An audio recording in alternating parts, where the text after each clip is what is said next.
Call the meeting to order. Please rise for the pledge.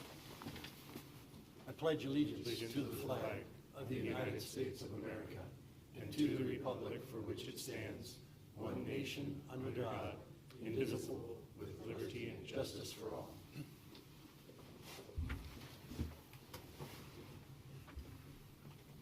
Welcome to the September 2nd, 2025 Post Falls City Council meeting. Shannon, please note that all council members are present. And I have no announcements, appointments, or presentations tonight. Are there any amendments to the agenda? There are none tonight, sir. Any declarations of conflict? Seeing none, would you please present the consent calendar? Item A is minutes from the August 19th, 2025 City Council meeting, and item B is payables, August 20th through September 3rd, 2025. Mr. Malloy, you had a comment? Yeah, so one thing, obviously I rambled on for a bit last week, and I take every effort I can to make sure everything I say is factual, but I did mess up on one statement of fact. So the minutes are fine. But part of my rambling, I mentioned that the vote on last year's 7% increase was unanimous. At the August 20th, 2024 budget hearing, it was unanimous vote to approve the budget and the 7% tax increase. However, Councilor Stigleiter reminded me that when the budget resolution came back at the next meeting, she did vote against that. So I wanted to make sure the record was straightened on that. She voted against it. Thank you for giving me the grace and the opportunity to correct that. So noted, and that again was not in the minutes, but you can document. With that, I would move to approve the minutes, the consent calendar as presented. Second. Motion seconds. Further discussion? Roll call, please. Westland. Aye. Stigleiter. Aye. Davis. Aye. Lou. Aye. Ziegler. Aye. Malloy. Aye. Motion passes, and that was the shortest consent calendar I've experienced Ever. in 27 years. Tonight, we have no public hearings. We're down to unfinished returning business, and first item is a continued deliberation of the fiscal year 26 budget. I know council had requested time to look at information that was provided. Mr. Wilson, did you have any comments to make before we? No, we're happy to answer any questions. We have the presentation from the last meeting queued up, so we can pull that up if there's any questions that you want to look at. Otherwise, we're just here to answer questions. Staff or council, questions? I would just like to voice my appreciation to the council for delaying the vote on this, since my internet connectivity in the middle of South Dakota was very much lacking. So I appreciate it, and did spend the last week and a half reviewing all the numbers again, going through the presentation, watching the entirety of the city council meeting, met with Warren and Field, and they answered several of my questions. So again, just thank you for giving me the chance to really dive into this important vote. I have a question about the police budget, if I could. So from what I could determine, we're decreasing our police budget from like 10.4 million to 9.8. Is that accurate? So that is the purchase of, I actually looked that up from Mayor Jacobson. I'm not sure that I brought the material with me. I do have it was the capital for the purchase of vehicles, and also the cybersecurity contract for Silent was in there, which was being paid for using ARPA funds, but it was within the police budget. And that was about $180,000 that so we went through the process with Silent of going through all of our software and our hardware, and now we're just with a maintenance with them, and I think that contract, and we moved it over into IT and out of the police budget. It's 30-some thousand now in the upcoming year. So those are the two items that have been reduced out of there, is the capital for cars, which is 300 and some odd thousand, and the $180,000 contract. Okay, the difference between 10.4 million and 9.8 million is 600,000? Okay, there was Is that probably right? one other thing in there then. I guess my concern is that it's been reiterated by residents time and time again that law enforcement and safety is their number one priority in Post Falls, and I want to make sure that if we're increasing taxes, that is 100% funded. I think that there were some other budgets that were increasing that were not particularly identified as resident priorities. And so if we're going to support an increase in taxes, I'd like to see the priorities fully supported. So I don't know if you want to speak to your budget. Do you feel like you're getting what you need and that these decreases are just because things are falling off from last year? Or are you really having to take meaningful cuts? Good evening, Mayor and I can put you Council. on the spot, sorry. Yeah, no, you're good. Jason Mueller, Captain for the Police Department, currently acting as the Chief. So I've sat through many of the budget meetings, and as we all know, and as you've been apprised of, there's a lot of needs that we have, and without being able to get up there and, you know, have this big giant pot of money that can pay for all of it, I do think that the city, as well as all the staff, prioritizes the first responders and law enforcement in our community. We have some needs that are coming down the road that we're gonna have to focus on, but this year with what we have, I think that those were reasonable and met within there. Shelley had mentioned the vehicles. That was one of our biggest bleed outs that we had. We had some really old vehicles. We had 6 in one day about 8 months ago that went down because they were old and high mileage and many engine hours. And so to come up with a solution of that was the vehicle replacement budget. We appreciate that support. It's been a huge help for us to get our fleet back up in order and operating efficiently. We have 17 new vehicles that are on site now. They're not all out on the street yet because they have to be built, which is quite a few of them. But that's one of our big ones. So with that coming out, we didn't have new positions this year. Okay. In a perfect world, I'd love to have more positions, but just couldn't do it financially. But looking at that, having no new positions, we couldn't say, hey, we need to add more to our fleet. So that was part of the reason why you saw that number go down from the $300,000+ from our previous fleet. The cyber stuff is definitely, the threat is still just as real as it ever was. There's more and more of it happening. We're definitely a target. A city in general is, but law enforcement especially is. We have other rules, CJIS compliance that we have to follow with the law enforcement databases, and that requires a lot more of it. With that information all in there, the city looked at how do we do this more efficiently, because we have to protect our whole city, not just the police department doing their own thing. And so you saw a lot of that, the funding switch over to where it should go, is over the IT division that's overseeing all of that stuff. And so there are some changes inside there. I guess the short version to give you that is that in a perfect world, there's a lot of things I'd like to have with what the real world is and what we have available to us. I think that we've done the best that we could with what we have for this year. But Okay, and my concern is that perhaps you have less than what you should have given the budget. And the other transfer is the salaried positions from IT were within the police department budget in the prior fiscal years, and they've been moved over under IT this year. So Okay. that's the balance of the difference. That's the other 300,000. so 300, so it's 600,000, 320,000 was vehicles, 180,000 was Okay.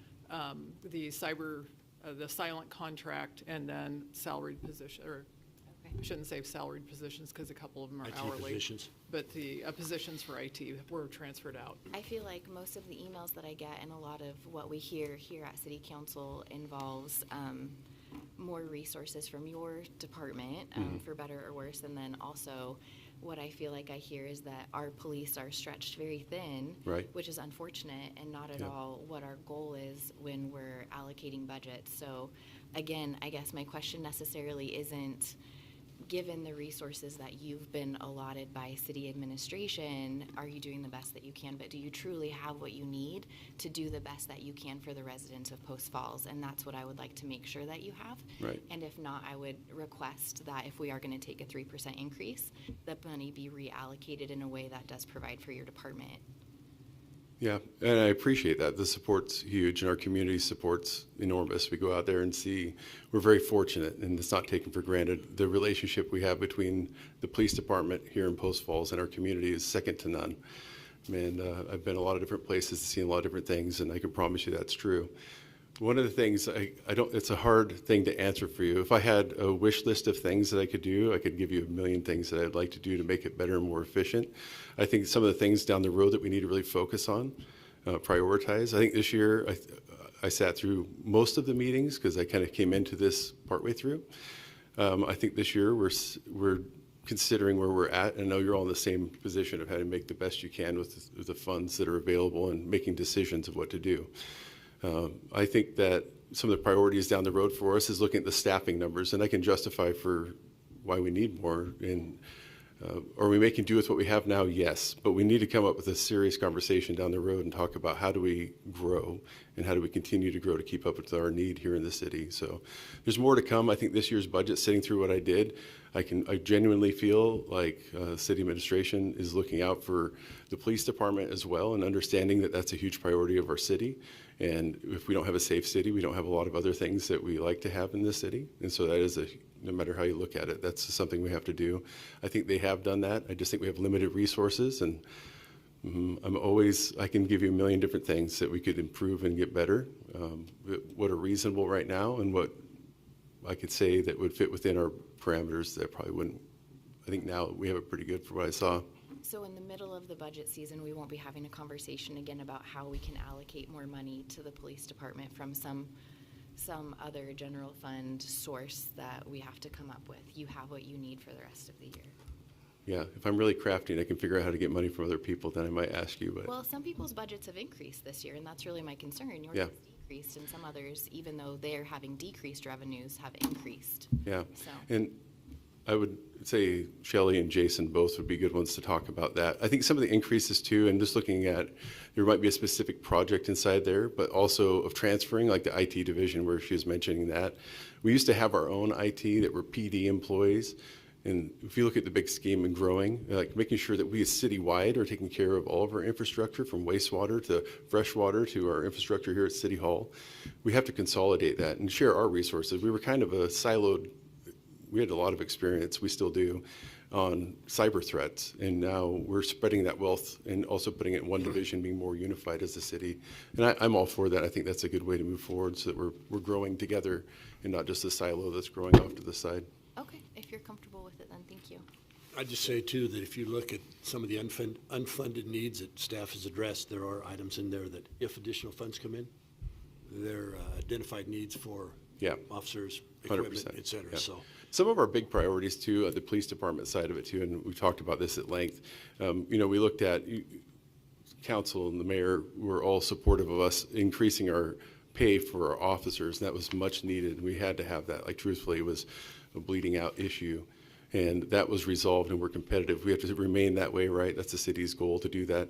One of the other ones that we're looking at the PD side of things, like one of the things that keep me awake at night to talk about things, is looking at pay for all of our other staff that we have too. We have dispatchers, we have all of our non-sworn staff that do very vital work for our city and for our police department, and making sure, because they've kind of, theirs has not grown with the rest of us. So down the road, these are the things that I will definitely be trying to figure out, like how do we get to where we're at? If we had a lot of money right now, I promise you that'd be my number one priority to fix right this very second, and to kind of give you ideas. And then staffing levels would be number two priority of getting that up.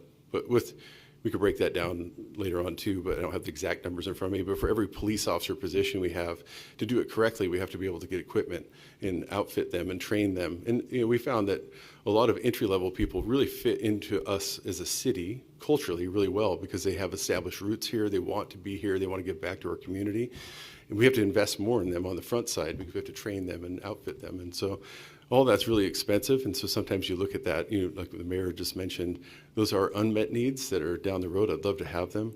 With that comes a police car, and all that's very expensive with the loaded wage and all that stuff. So there's a lot of things to look at down the road. Some of my big priorities at this moment is like looking at keeping and retaining the people that we have that do a phenomenal job inside there, and they're the ones that didn't get picked up on the last one for their pay. So that'd be the ones that I'd consider a really huge priority for us. Okay.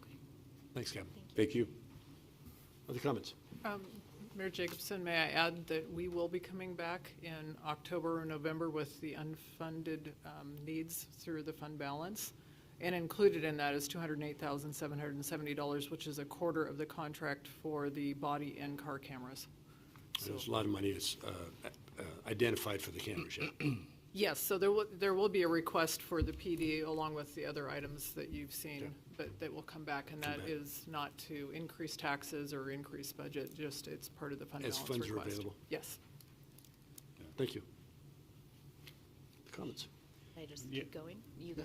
I can pick back up. No, go ahead if you want to keep going. I know that everybody watching doesn't see kind of all the work that goes into this and the discussions behind the scenes and the back and forth and the workshops and everything. But there were some comments made on social media about the numbers that we're using, and I think we did the responsible thing. We delayed this so that we had time to review that, to double-check the numbers, to get that information from staff. I think staff's been very good working with us, getting us the information we asked for. The ask for the budget's lower than the initial one. There's no, there's no request for foregone taxes this year. There's a lot of belt tightening going on in departments across the city because it is a tough year. And the request as it stands is for the sort of the standard 3% inflation adjustment. And because of what's coming off from last year and the new growth, the projection is that taxes paid actually go down for everybody in the city, or for most people in the city at least, for the average house. Obviously that varies based on fluctuations in valuation, but I think we're in a good position. Obviously no budget's perfect, but I think we've done a lot of work on this one. We've made some good progress, and I'm happy where we stand with it. Well, my other concerns are Parks and Rec and Public Works, whose budgets are also decreasing. It seems like the services that the residents are receiving are the budgets that we're cutting. We are increasing budgets in departments that are either don't directly affect residents, or they have not come to talk about as a priority to Post Falls, and so that's where I get caught up in approving this 3%. I tend to agree, Mr. Westland, with the math that you have repeatedly explained to me, that we've had a lot of inflation and that we haven't taken the taxes increase for a number of years, so we're behind the 8 ball there. But it was stated in a previous city council meeting that the people that work at the city are the city's greatest asset, and while I do appreciate all the work that they do, I just think that that's factually untrue.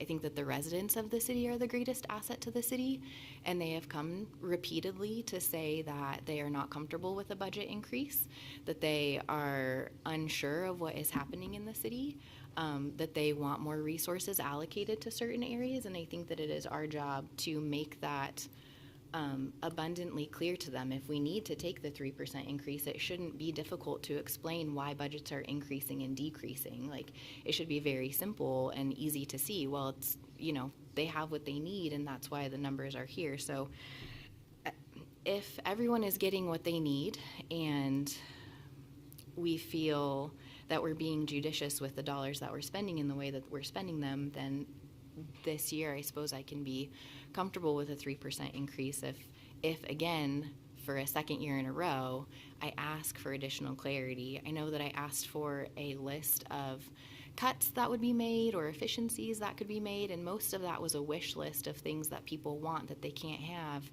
I also want a lot of things that I cannot afford, but that does not mean that I'm being judicious with the money that the Lord has given me. That just means that I want things and I can't afford them.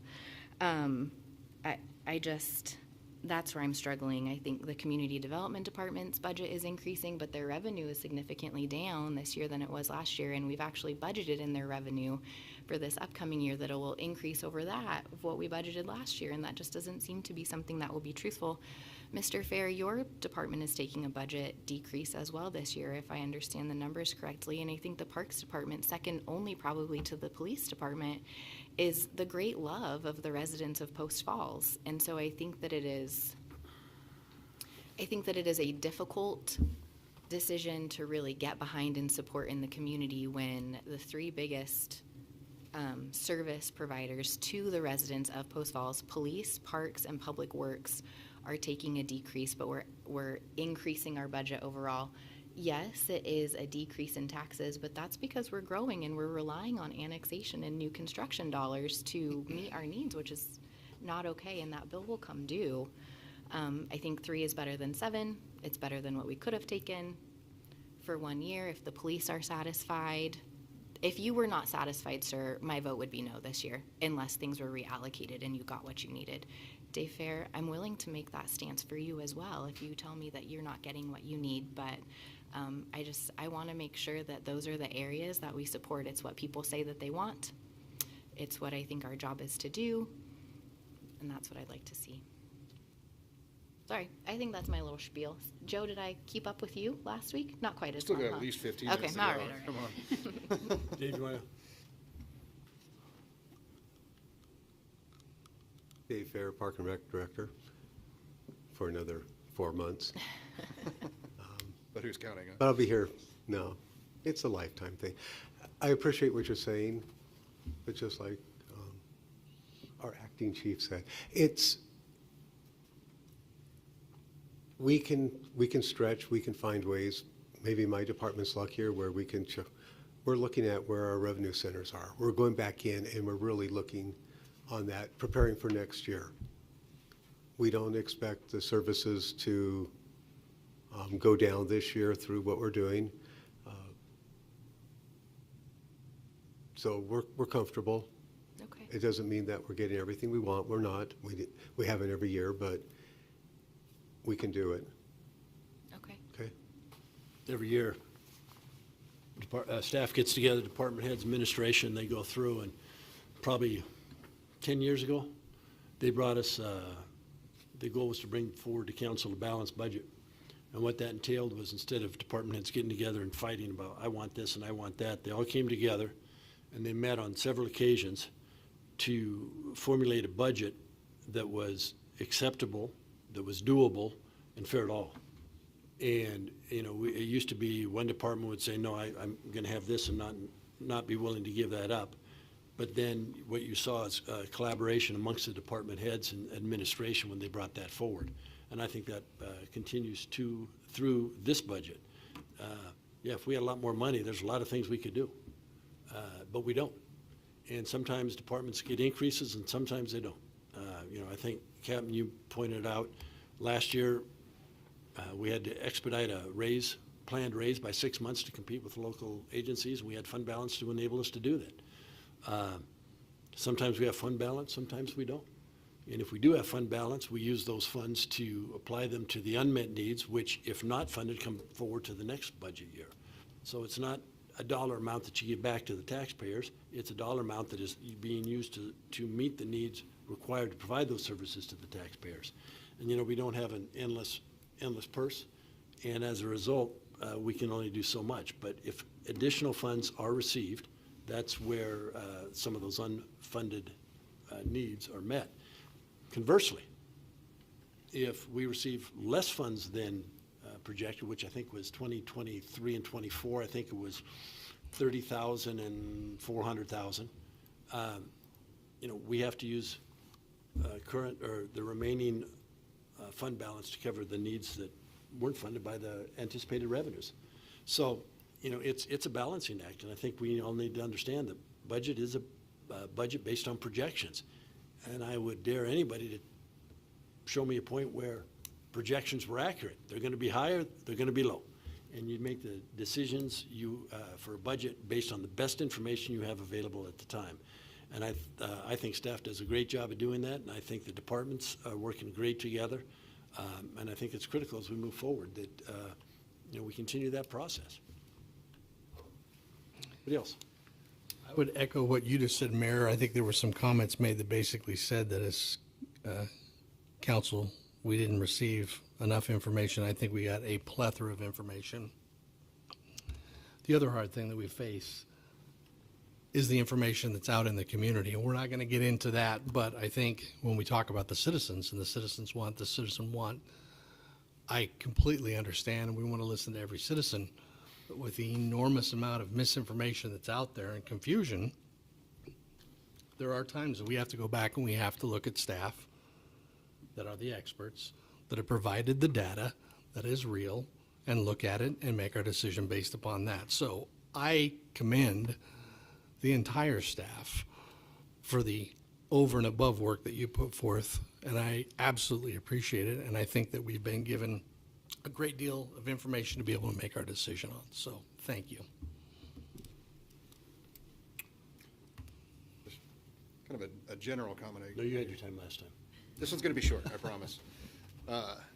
So one unique challenge, too, of local government is, you know, most people are very fundamentally used to how the federal and state governments raise taxes. That's all on percentages. So you've got a 6% sales tax, 6-point-whatever% income tax in the state of Idaho. Federally, you know, anywhere from 22 to 28% income tax, depending on where your bracket is.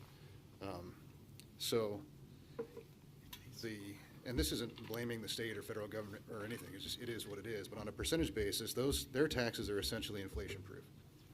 So if you have a gallon of milk that costs $1 and you pay your 6 cents of sales tax on it, if that gallon of milk goes up to $2, then your sales tax bill doubles to 12%. There's no vote, there's no press release, there's nothing. It's just your taxes doubled because it's all in a percentage. Same thing with income tax. If you get a better job and you increase your wages by 25%, your income tax bill from both the state and the federal government increases by 25%. Or federally, if you bump up into a different tax bracket, even more than that. Again, there's no vote, there's no press conference, there's nothing. It just increases. Downside of that is that when recessions come along, that can have a huge impact on revenues, and that's pretty hard to project. Property taxes are just a really, really, really complicated beast. And unfortunately, that's one of the two primary ways that we are allowed as local jurisdictions to raise funds. Personally, I hate property taxes. I think they are antithesis to freedom. I think that you can never own anything because you always have to pay rent to the government. At the same time, by state statutes, that's one of the primary ways that we can raise funds here, and that's it. I would love to see it go away and get replaced with a local option sales tax. I think that'd be sweet, because then if things go bad, you can tighten your spending and your tax bill goes down. You have some control over that. That is not an option at this point. But we have to decide, okay, this is how much money we had last year. Do we need more in absolute dollars or not? And if inflation comes in, like inflation's been really, really heavy the last 5 years, then we have to publicly ask for that, vote on it, the press release comes out, and the whole thing is, it puts us under a lot more of a microscope and exposes us to more scrutiny because we have to do that just to even keep up with inflation. So again, it is what it is. I'm not throwing darts at anybody, but I think that's something that maybe a lot of people don't fully understand. That makes our job tough up here. I'd just say one more thing. I think Councilor Malloy kind of alluded to it when it comes to market forces and how it affects the cost of even doing business in the city. And I think Councilor Stigliter kind of encapsulated the conflict or the tension between the needs that we have that we want to address, that the residents are very passionate about, and I am too, about fully funding the police department, providing park services and amenities that are fully funded, all of the things that are very high priority to the people who live here, including myself, and therefore are priorities to us as well. But then balancing that with the desire to not increase taxes at all. And the two don't really go together that well. There's some tough decisions that have to be made. And I understand your point as far as relying on growth to pay for our ongoing bill, but the reality is with the 40% year-over-year inflation that we faced in the last 20 years, even if Post Falls was the same size as it was when I was a kid, about 7,000 people, and there was zero growth since then, the cost to maintain the street in front of your house would still have increased. So we can talk about how we can blame it on growth and all the different things that come with it, and I'm not saying that maybe that's not part of it, but the reality is that everything costs more. It costs more to us as residents, it costs more to us as a city, and running the city services expenses have absolutely exploded. So I think the city has done a very good job over the last 20 years or so to try to strike that balance between providing excellent service, fully funding the priorities of the citizens and the council, and balancing that against trying to keep our property taxes as low as possible. And one of I think the most effective slides that was presented was showing the inflation rate year over year. Like I mentioned, it was about 40%. Even with this, if we choose to adopt this budget resolution this year, in that same amount of time, the city of Post Falls would have increased their ongoing taxes by 7%.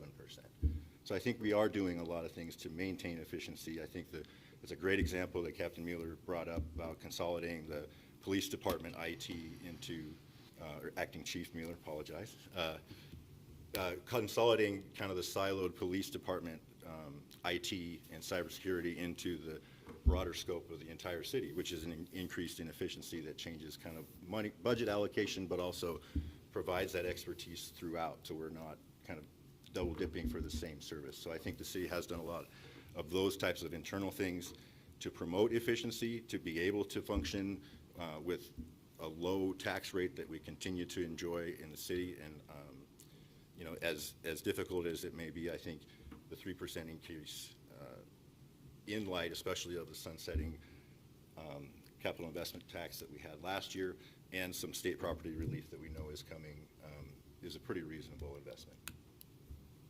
Thank you. I guess I'm the only one that hasn't said anything, so you want to I talk? probably should say something. I think this whole, I'm the new guy, so I'm going to wax new guyly. This whole exercise as a public servant, we should sort of expect to have our feet held to the fire. If the community is healthy, people are engaging and asking questions, and they want to know about this and they want to know about that, and they can't always be experts. That's, why we have staff, and that's why we're up here as well to assist with that process. But I think it's incredibly healthy to have a little bit of grinding and what are you doing? And otherwise you end up with a bloated government that just, hey, we need this, when it's not really a need, it's a wish list. And I've been up here in our time up here, I know we've definitely shot some wish list stuff down that sounded like really cool stuff, but we're just Post Falls guys. We're not some major metropolitan area. So I've appreciated that. I've also appreciated the way that staff has stood up and gone through the paces with us together and supported the process. And it's the people's business. So we're not here hiding anything. I think some of the things they sent a report out to us today, they continuing to use aging equipment was one of the ones that stuck out to me. Like, it's useful life may have passed, but it's still working. We're going to keep using it, or we're going to trade it to another department that can use that equipment to, get some more life out of it, avoid having to spend cost on that. Consolidating departments, that IT thing with the police department makes total sense. In fact, IT, I love IT people. But I will say, when you have one IT department and another IT department, the chance for conflict between those departments is very high, and they should be working together. So there should be one department that's smart and saves us a ton of money. So I love that. Our fleet size is actually reduced below what would typically be recommended. Just like, hey, we don't have the money. We'll keep the fleet a little more nimble because that's who we are and that's where we're at. So.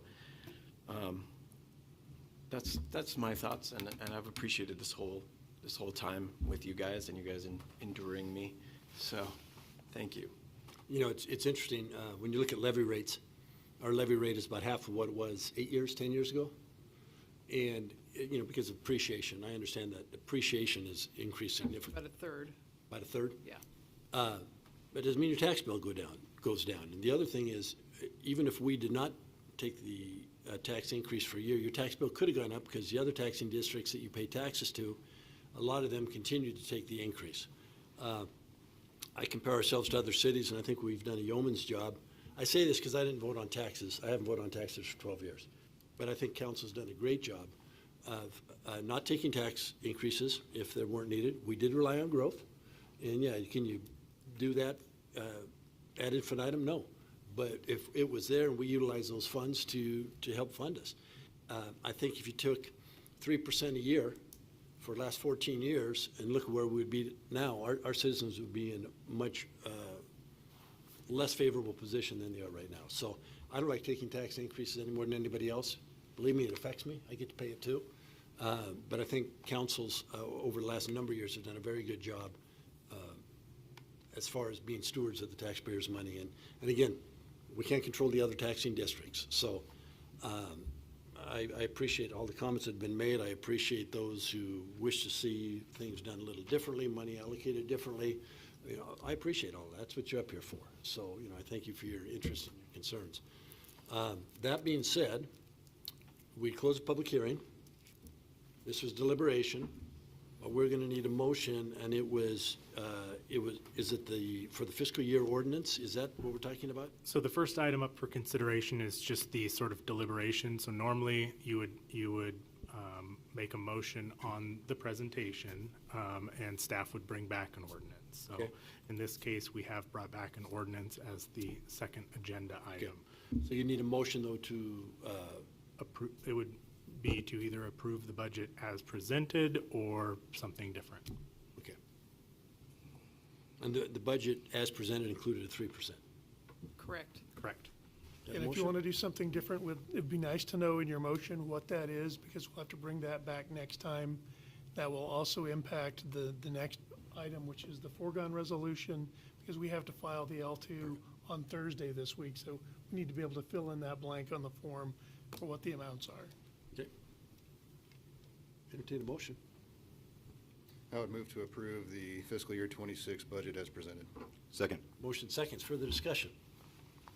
Roll call, please. Stigleiter, Aye. Davis, Aye. Flu, Aye. Ziegler, Aye. Malloy, Aye. Westland, Motion passes, thank you. Next item up is the fiscal year 2026 budget ordinance. I move to place the ordinance fiscal year 2026 budget ordinance on its first and only reading by title only while under suspension of the rules. Second. Motion second, further discussion. Roll call, please. Davis, Aye. Flu, Aye. Ziegler, Aye. Malloy, Aye. Westland, Aye. Stigleiter, Aye. Mr. Harrington. An ordinance entitled the Annual Appropriation Ordinance for the fiscal year beginning October 1, 2025, appropriating the sum of $165,432,629 to defray the expenses and liabilities of the city of Post Falls for said fiscal year, authorizing a levy of sufficient tax upon the taxable property and specifying the objects and purposes for which said appropriations are made. I move to approve the ordinance fiscal year 2026 budget ordinance and to direct the clerk to assign the appropriate number and that it be published by summary only. Second. Motion second, further discussion? I'd like to make a comment. What was the dollar amount, 165? 165, yes. Yeah, 165 million. Bear in mind, that carries forward things that have been done in the past in order to pay for future projects. When we look at the actual budget, and I think Shelley narrowed it down, I think in the newspaper article it said $54 million, and that also included interfund transfers. I think that actual dollar amount's about 35 million. It's the way in which the city of Post Falls reports their budget. City of Coeur d'Alene does it differently. I'm not criticizing them, they do it differently. If you look at the website, Idaho. Transparent Idaho. Transparent Idaho, they do not tell you how you have to report it. The City of Post Falls reports everything. As Mr. Malloy said last meeting, if we have funds moving forward for a future project, we set money aside each year. Every year, we transfer what's there into the next budget year. So people will say, we have a budget of $165 million this year. About $130 million of that is carryovers that have been funded in the past or brought forward, including funding for the wastewater plant. So it's not it is 165 million, but we're not asking to raise $165 million. Right, so of that 54 is general fund, 35 of that is minus the internal transfers that we do. But within the enterprise funds, a portion of that other 130 million is fees and actual expenditures included along with their fund balance rollover, so. So what we do is we affect the property tax. Yes, the on the general property fund. tax, then you're looking at that 35. Yeah. So I just Which wanted- about, it's 18.2 is your property tax bill. Property tax, yeah. And I wanted to mention that because we've seen where we have this huge budget, and that's not necessarily the case when you're talking about year to year. Motion is second. Roll call, please. Davis, Aye. Flu, Aye. Ziegler, Aye. Malloy, Aye. Westland, Aye. Stigleiter, Aye. Motion passes. Thank you. Next item up is a resolution reserving foregone taxing authority for fiscal year 2026. We no longer need that. That was there just in case you took less than a 3%, so. Okay, scratch that item. Thank you very much. Next item up is the fiscal year 2026 fee resolution. I move to approve the fiscal year 2026 fee resolution. Second. Motion second, further discussion. Roll call, please. Ziegler, Aye. Malloy, Aye. Westland, Aye. Stigleiter, Aye. Davis, Aye. Flu, Aye. Motion passes. Thank you. Next item up is the additional service for the Guy Road Lift Station decommissioning and gravity sewer project. Jackson. Good evening, Mayor, members of council. Jackson Fleshman, project manager for the city of Post Falls.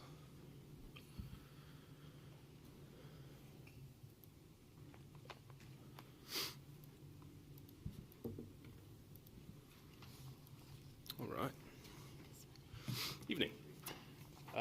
So yes, tonight here to present additional services number 2 with Welchcomer Engineers on our Guy Road lift station abandonment and gravity sewer line project. So back in October of last year, brought a design contract to council, which, to briefly go over it, is decommissioning of Guy Road lift station, which is bottom right-hand corner there, a gravity sewer line from there to Fisher lift station over on the left, as well as a additional gravity line from Fisher up Chase Road to Prairie, and then a connection from Chase to Prairie going west. Background, so this was identified in our 2019 collections master plan to help accommodate future flows. And I'm trying to think of the word here, excuse me. Reinforced by our subsequent studies as to direct us in how to proceed, which was design of this project.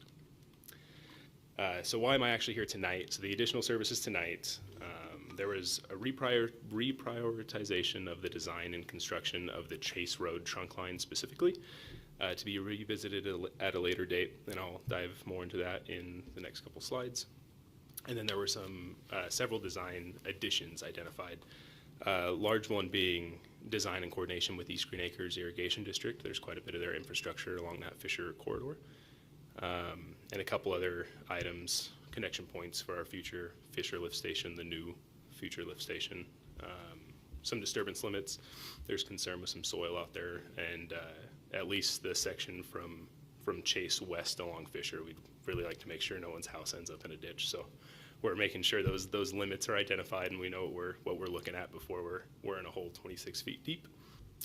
And then minor item, but design of a portion of our future reuse line up Chase. Here's some harder numbers for you guys to look at.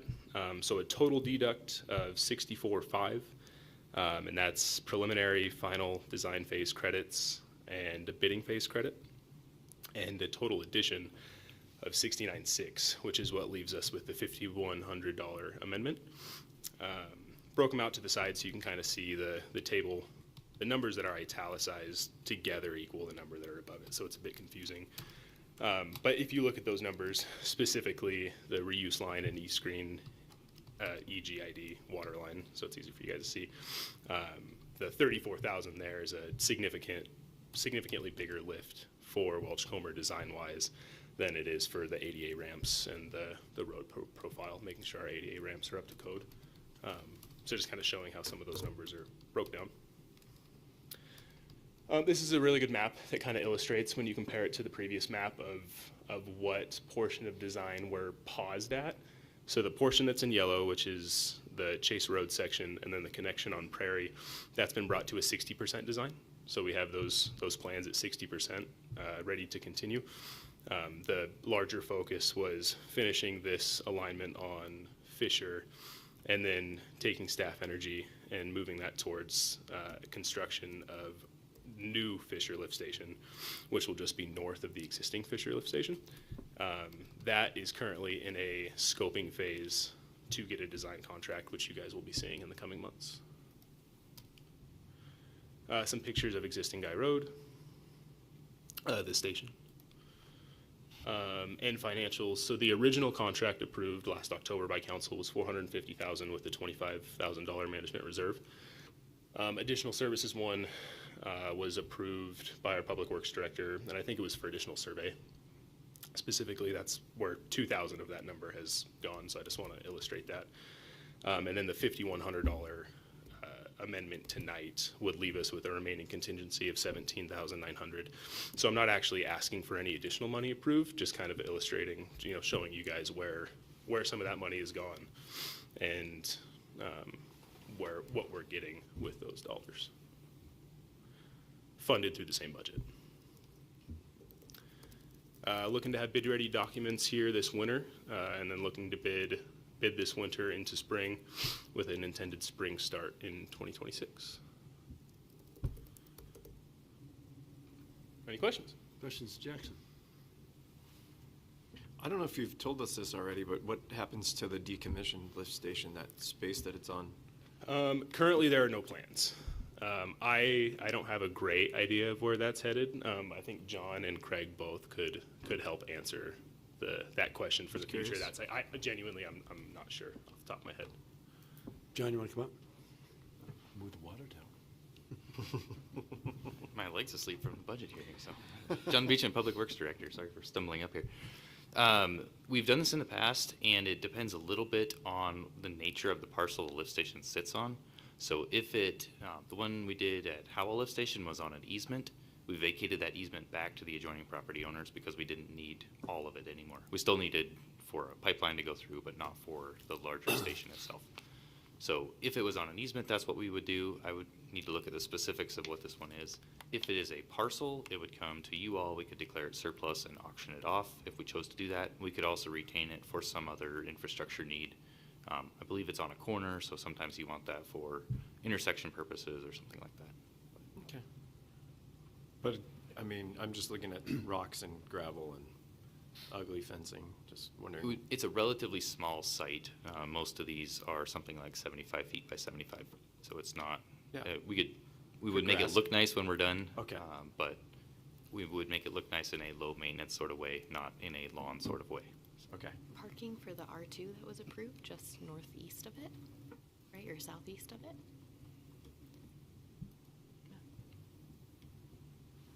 That's your suggestion. Yeah, that's my suggestion.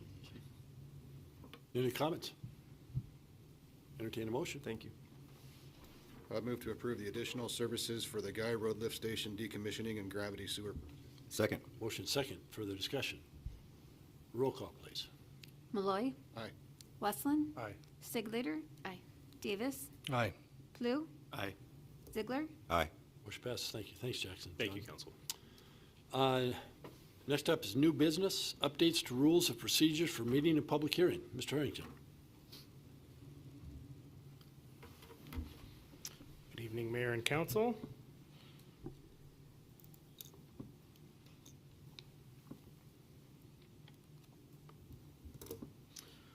All right, before you this evening is an update to our rules of procedure for meetings and public hearings. This originally came about as a request from our IT department to add some rules regarding the electronic presentation materials as they get loaded on the laptops. And it was an opportunity for us to clean up some of the other items because our previous rules also still listed our old .org address. And so updating that to the new .gov stuff. And I'll go through this. So again, the purpose of the update, modernize and streamline our meeting and hearing procedures, incorporate Field's Rules of Order versus Robert's Rules of Order, which can be a bit unwieldy for smaller bodies such as this. So in looking at other jurisdictions and discussions with staff, basically we've come up with sort of a one-page rule of order that we presented to you at the Good Governance Workshop.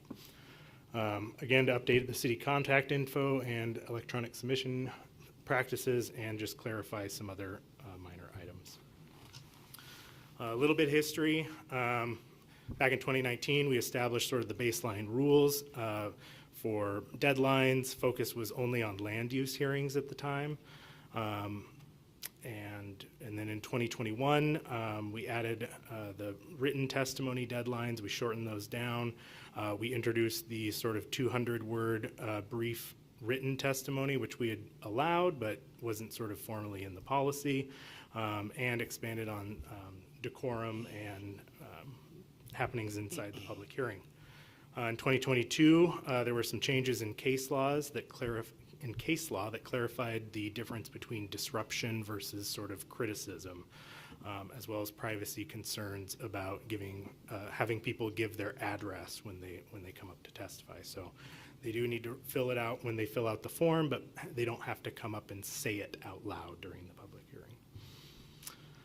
So the 2025 update, the major addition is the incorporating the new rules of order. Basically just outlining what's already in Idaho code for quorum. It standardizes our sort of motion and voting procedure, which is what we've all been doing. We just haven't had a sort of rule of order behind it. We just have been operating without any sort of rules of order. The public participation is mirrored from the agenda. Again, 5 minutes, no personal attacks, no repetition, as well as decorum rules. Originally, these rules that we had added for the decorum had just been for public hearings and again, the land use contest. This sort of expands that to the entire meeting itself. And then the, as I said, the IT electronic media submission guidelines. A little bit of change to the procedural authority. I think you'll remember last time we had a late comment come in, and there was a conversation about, good cause and that sort of thing. Taken out the no good cause standard and replaced that with just so that there's no prejudice to any other party. And made that so that rather than the council deciding, it's the mayor or the chair of because these apply to the Planning and Zoning Commission as well. They would make the sort of ruling on it, but council can then override that with a majority vote. The written testimony deadlines are unchanged except for the new website address and the new .gov, but the deadlines remain unchanged. And again, the untimely testimony admitted by the mayor. The new section on electronic presentation materials, it's a little bit of a different deadline just because it's sort of right before the hearing. It just needs to be scanned by media and loaded on the presentation. Basically, we don't want people coming in and plugging in their media into our system. So submissions will go to the media department at Post Falls. IT will be training or have trained the media staff to scan those for sort of viruses. And then there's a liability disclaimer for submitters and a prohibition on again, connecting the external devices. And then the applicant, if they don't follow this, can request a continuance if they really want that additional time to resubmit. But again, that has some due process concerns that would need to be evaluated by the body when that happens. So it's just a request, not a absolute. Conduct and decorum, again, it has been expanded to both the entire meeting as well as the public hearings, but the substance of that has not changed. It's just more applicable. Again, just adjusted the language to make it clearly applicable to both the City Council and the Planning Commission. And then the rest of the sort of additional rules that we have for the different types of public hearings are substantively unchanged. So. Your questions, Phil? Did Warren not get his own set of rules of order? Yeah, they were surpassed or replaced by Fields, though. Already. I've got a park, so. Okay, there you go. I'd love for these to be adopted widespread, so this is the quintessential local government rules of order. And I'd just like to point out, there's been issues at different meetings, different bodies, and where people don't follow the proper rules of decorum. And we've been fortunate out here, we really have. And I try to explain it up front, and I just appreciate the fact that people that show up show respect, and that's what you ask for. So I'm very pleased with that, and I think this just clarifies things, but that part of it hasn't changed. And the folks that come here to testify, even if they're angry about something, do a very nice job of respecting others. So I appreciate that. Yeah. Well, I read all 8 pages and I have questions. Sure. Yeah, sorry. So, page 1 under public participation, it says comments regarding performance by city employees or officers are inappropriate at this time and should be directed up to the mayor's office.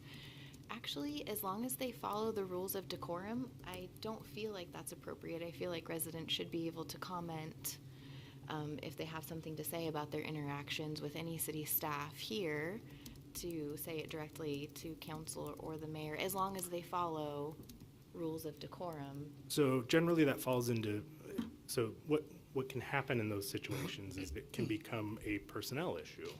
And we generally take up those type of personnel complaints in executive session with the council, not during the open body of the public meeting. And so, My concern is a situation where someone doesn't get the traction that they want while talking to the city directly, and so they want to bring their issue to council, which I think, not that I think would necessarily happen with our city staff, as I think everyone is quite polite, but I don't like the idea of having it written in code that they're not allowed to do that if they felt like it was most appropriate, as long as they follow the rules of decorum. yeah, and I think they can bring the sort of complaint to council, but I think that we as staff would take notice of that, and we would likely funnel that back to, with direction of council, but back into a, because it becomes a human resources HR issue, we would funnel that back into a more confidential forum. So you would allow them to start their comment during public comment, and then if it turned into something, then you would stop them? Yes. Okay, that's fine. I'm okay with that. I just don't want them stopped immediately and not able to get their complaint out. Yeah, no, I Okay. think if they have if they want to lodge a complaint and they haven't been getting traction with the mayor's office or admin or anything else, and Yeah. they come to the public meeting and say, I have a complaint against, let's say Mr. Fair, 'cause he's here. Short time. I have a complaint against Mr. Fair. I think we would, as staff, say, here's the information here. We will get in touch with you, and we will sort that out outside of the meeting context. Okay, then, that's fine. Thank you for Just for that. the sake of the public too. Yeah. Another option also, which I appreciate if somebody's got an issue, is to contact any of us up That's here. true. And that generally, pass it along to staff and say, hey, can we get the ball rolling on this? And they usually do. So just another option for those out there. Prime example is I received a phone call on Friday from a gentleman that I knew through business, and he had a client who was having an issue. And I was out of the office and asked Mr. Wilson to look for the letter that was supposedly left on my desk, but when you looked at the letter, it looked like it was a marketing piece. Oh, And I texted him, and I got in the office today, and I texted him, and I said, sorry, I didn't receive a letter, and while I was talking to him, I looked at it and says, oops, sorry, I was wrong. I do have the letter. Didn't look like it, what I was expecting. Gave it to Field, that was at 4 o'clock, 4:15. It's already been kicked to the appropriate department, they've researched it, and they'll reach out. So we do get quick resolution, but as Joe said, they can always reach out to council, and if you don't feel they're getting the attention, we can address it. yeah, I'm not saying that there's a problem that I know of. I just don't want to cut the legs out from under the public. Section J, I can't find what other heading that's under because I think it's still public participation. Spokesperson, it says that if you're going to speak for at least 4 people, you get 15 minutes, which I think is the right math, mostly.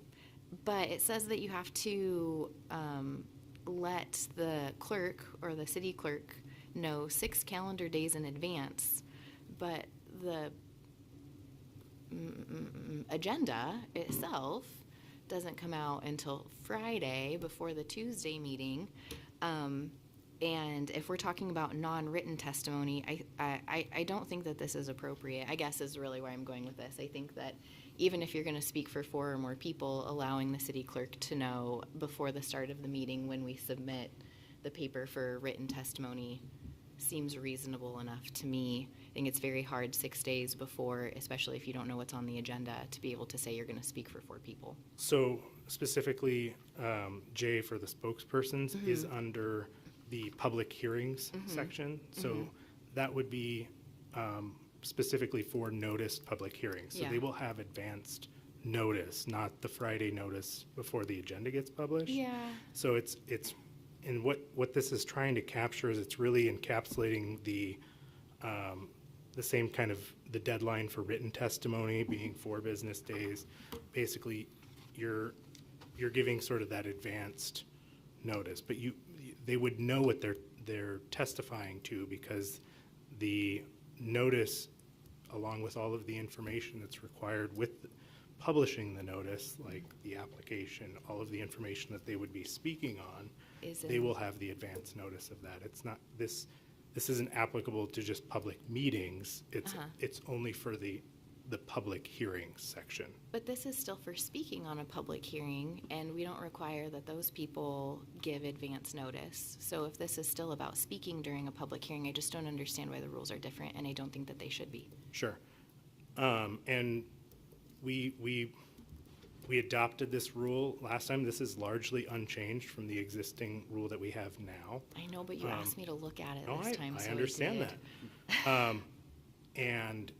And the reasoning behind this was when we did have these sort of large, because again, we're, in the public hearing context, we're trying to get non-repetitious testimony. And so what the genesis of this rule was we had a public hearing where basically everyone was showing up and just saying the same thing over and over and over. And generally that would be sort of disallowed because it's that repetitious testimony. And so what we were trying to do with this was to say, hey, if you do have a large group that you want to come in and show sort of a large backing behind a singular message, we were trying to give an avenue for them to do that by making a spokesperson. They still show up, so they still have to be here. We can see them in the audience as this is their spokesperson, this is their speaker. We just ask for a little bit of notice so that we can account for that, and we know about it ahead of time so that we can properly allot them their time. I just don't understand how that avenue doesn't exist if you just give notice on the day of, because otherwise you could have 4 people speaking individually, and perhaps they're not repetitious and it still takes the same amount of time, or perhaps they are repetitious and you have to keep asking people to sit down. I think that it's an unnecessary burden on large groups to ask them to do it 6 days in advance, and if I understand you correctly, written testimony is only required 4 days in advance, so even then this is more cumbersome than individual written testimony. So if there was any traction on council to make this the day of, then we could go that way, or I can just move on to the next page. I wouldn't be opposed to making it the same deadline as written testimony. Okay. Is there a reason this can't just be a checkbox on the form that says spokesperson for 4 people and have them list their names? I might look at this Could a be. little bit different in the sense of a lot of times when you have a group, so if there's going to be 60 people here, whether that's a president of a homeowners association, an attorney, whatever that case might be, I feel like giving it 4 days, and again, I could be wrong, but giving it 4 days, 6 days creates a little more organization in the sense of, okay, you need to make sure and get this in versus showing up and having 4, 5 people just hand you their testimony and reading it out. So I guess I see a little structure behind it, so I wouldn't be as opposed, but I don't think we need to go over 4 days. I'm good either way. I mean, the issue I have is we had a meeting, I don't know, 6 months ago, whenever it was, and we had a nice lady get up, and first thing she says is, and I'm speaking for them, so I get more time. No, you don't, because they have not identified you as their spokesperson. Yeah. So I mean, I think some order, and I hear what you're saying. I just don't see it as an issue, because if someone comes in and the day of, and Shannon hands me all the forms and they say, they're going to speak for X number of people, we're going to allow them more time. But that's just me. I don't think it's an issue. We have 2 for 4 days and 2 for a checkbox, Yeah, so what are the other 2 I think- people think, I so mean, we can move on? I think making it the same as written testimony makes some sense. We still have flexibility. If they don't give it 4 days, but they come in and they say, look, we're here, we're going to testify, Yeah, as and long that- as they let us know. I can tell That's you true. The from chair still has personal the ability to make those rulings. experience that I tried to do it once as a resident, and I was told no on the day of. So there's not flexibility as far as my experience was. I would disagree, because if that was brought to my attention, I would I have given didn't bring it it to to you. your attention, sir. I was told no, and I sat back down. I would have given it to you, so. Yeah, I appreciate that. Can either of the other 2 of you say either the day of or 4 days, and then I can drop it? Yeah, my only agreement on this it would be nice to have a consistent deadline, whether it's 4 or 6. I think it's irrelevant which day.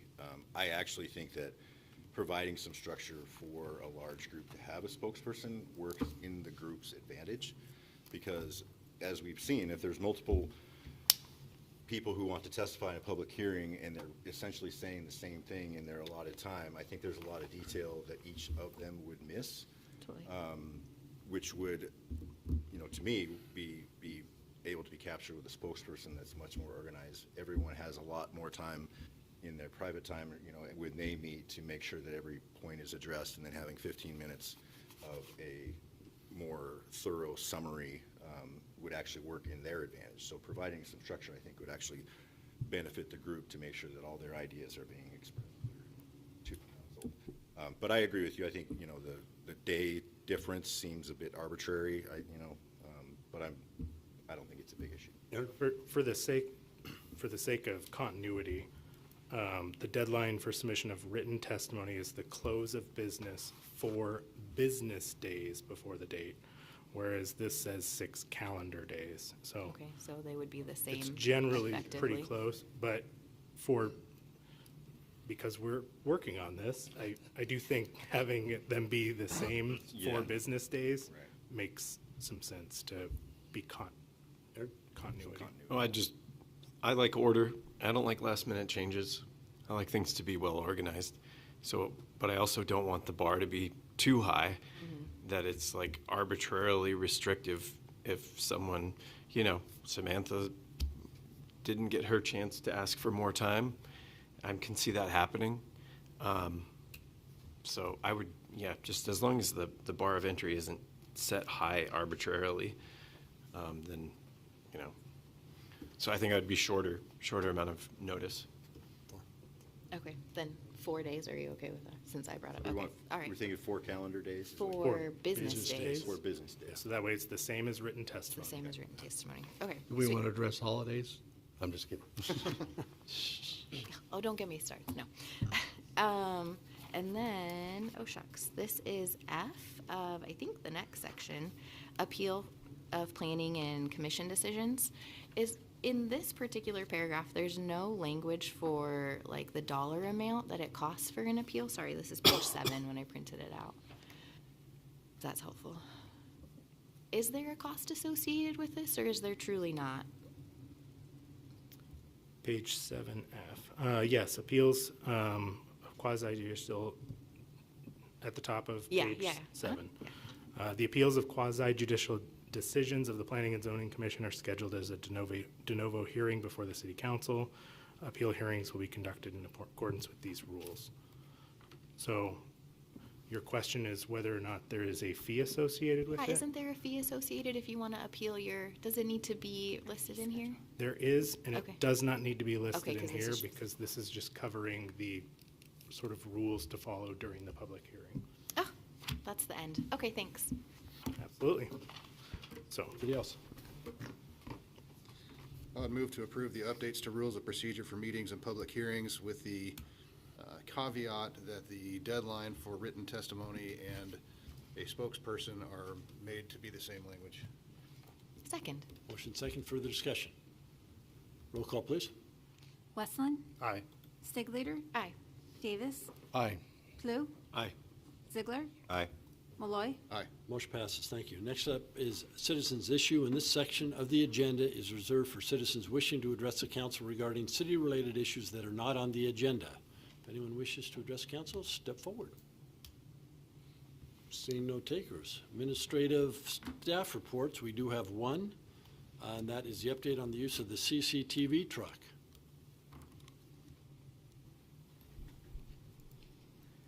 Batting cleanup for the night, I think literally here.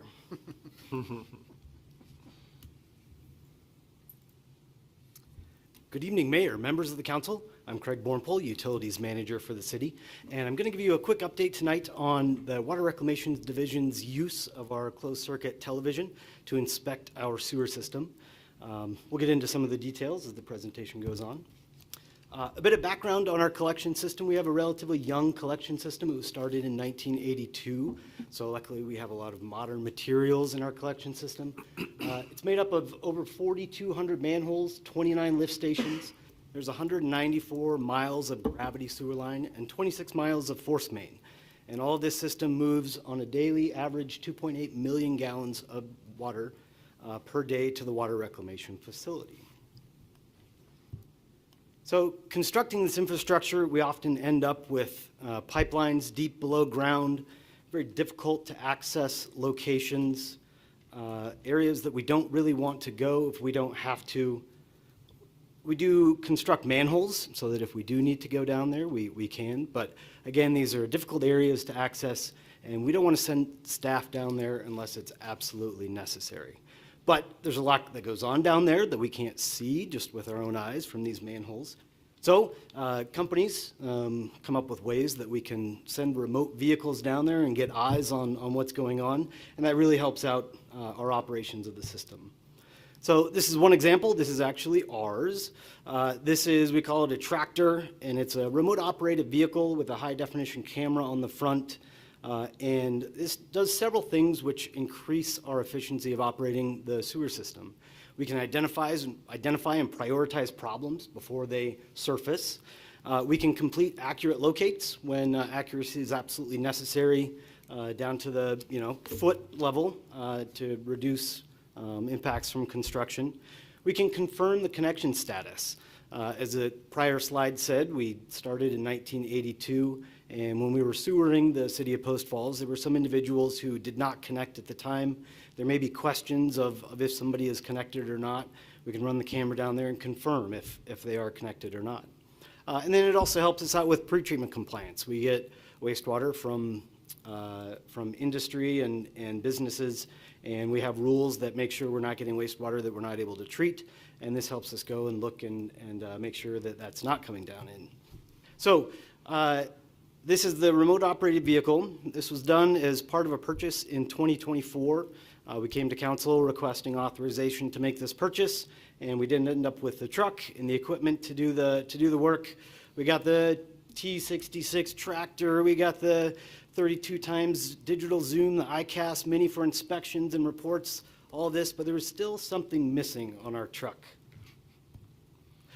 We needed the Post Falls logo.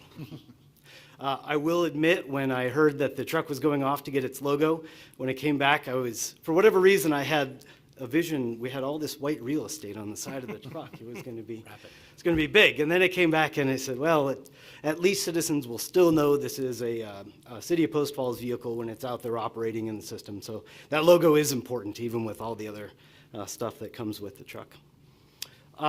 So wanted to take the opportunity to give some examples of how this has helped us out, even in just the year that we've had it. We all know that there is sewer in a sewer system, so I tried to minimize the number of photos that are very sewer related, but was able to pull enough examples that really highlight how this has been a highly valuable tool for us to date. So the truck itself, it is a big box truck. It has work area. There's an office area.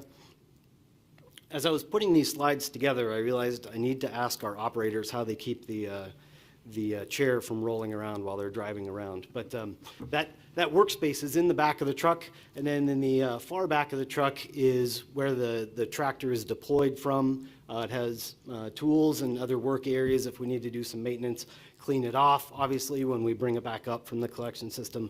But it's really a mobile unit that lets us go out into the system and evaluate the entire system in relatively easy and productive conditions. Greg, I'm going to guess that blue bungee cord wraps around it, but I'm just guessing. I'll report back, but that's a very good guess. So some images. This is newly constructed sewer, and you can see PVC pipe, free-flowing, very clean, very clear. This is what it looks like newly after construction, but we can still get an idea if there's bellies or items that may come up in the future that would be a problem, and have contractors fix those as part of the warranty period. We've found residential blockages. Everyone has heard over and over the ills of flushable pipes. They may be flushable, but they end up and they can cause blockages. And we can identify and show citizens that the blockage they're experiencing is self-created. We have a couple of those in the area, so we can really have outreach and show them that it's a problem of your own making. This is a photo of a root ball. A tree or a large bush found what it thought was a great source of water, and likely is, but you can imagine as this grows, it's eventually going to block that pipe. We may not find out about it until it has surfaced and we have a mess on our hands. Being able to see it and identify it ahead of time, we can go in and do the maintenance so that we don't ever have that actual blockage that causes issues. Rocks. We found this, it shows it right there, 12th Avenue Force Main. We weren't, luckily this isn't something that has to have been put online at this point, but there was something weird going on with the pipeline. We couldn't exactly figure out what. When we got the camera truck, we could put eyes on it and see something happened. We don't know exactly who or by when, but we were able to target what the issue was and where it was, so we could go in and focus our efforts to get it corrected there. So unexpected, we would have found it the hard way later, but the tool, the CCTV, allowed us to find it quicker. Final example, I talked about industrial pretreatment. This is an image of a pipe directly upstream of a connection, and directly downstream of that connection, the pipe looks like this. So something is coming in from that service connection that we're getting buildup on the side of the pipe. There's discoloration. It's eventually causing blockages down the line.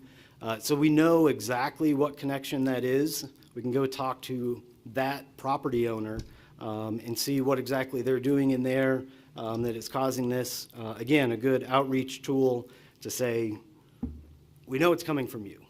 What's going on? What can we do so it doesn't come down the line and get to us?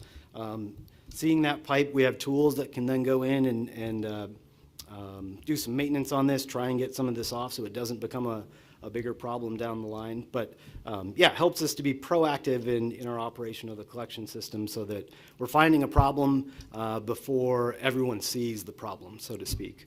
We're able to find it and take care of it before anyone else really sees it. So somewhat unintentional talking about expenditures and what we're able to use it for on a night when budget was the main topic, but I think it worked out well to be able to show you that when we're asking for the expenditures, we're getting a lot of benefits and maybe even long-term savings from some of those. So, Gotta be cheaper than digging it up and finding it, huh? or if we have to dig, we know exactly where, so we don't have to dig up a 20, 40, 80-foot section. Great. Yeah, this is fantastic. I'm excited about technology like this, and I think if you were to go back and tell the men who originally put in some of these pipes that someday would be able to drive a camera down there and see it from the inside without digging anything up, that'd be floored. And it's just the efficiency gains from this kind of technology, I think, are really impressive. Great. Thank you. Mayor and council comments. I had to drive pole line to Hanley a couple times today from Post Falls into Coeur d'Alene and back. I drove by many schools, and I would just like to thank our law enforcement. I'd like to thank the fire departments. I saw fire trucks out with lights going and more on the Coeur d'Alene side. I saw our police officers at the different schools. I say all the time, school's in session, please drive carefully, but I also say school's out, drive carefully, because there's kids in both cases.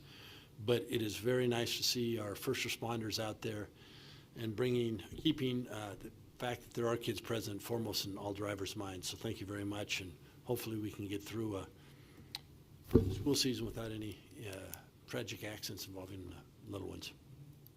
Council comments? Seeing none, we do need an executive session to last. I got it. I move to enter into executive session pursuant to Idaho Code 74-206B to consider the evaluation, dismissal, or disciplining of, or to hear complaints or charges brought against a public officer, employee, staff member, or individual agent, or public school student. Further, that no action will be taken during the session, that the session will last approximately 5 minutes. Second. Motion second. Discussion. Roll call, please. Stiglater. Aye. Davis. Aye. Klug. Aye. Ziegler. Aye.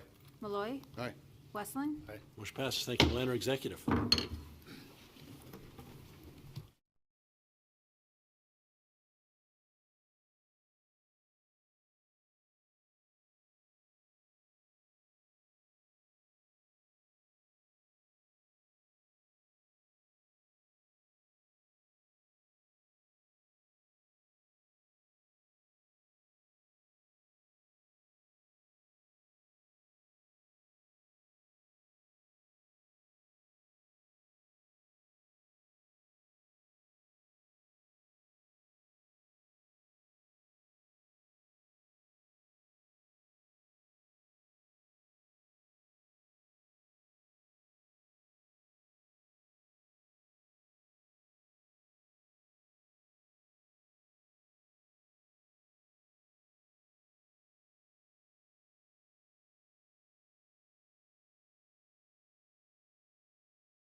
Call the meeting back to order. Are there any motions to come forward? Adjourn? All those in favor? Aye. Meeting adjourned.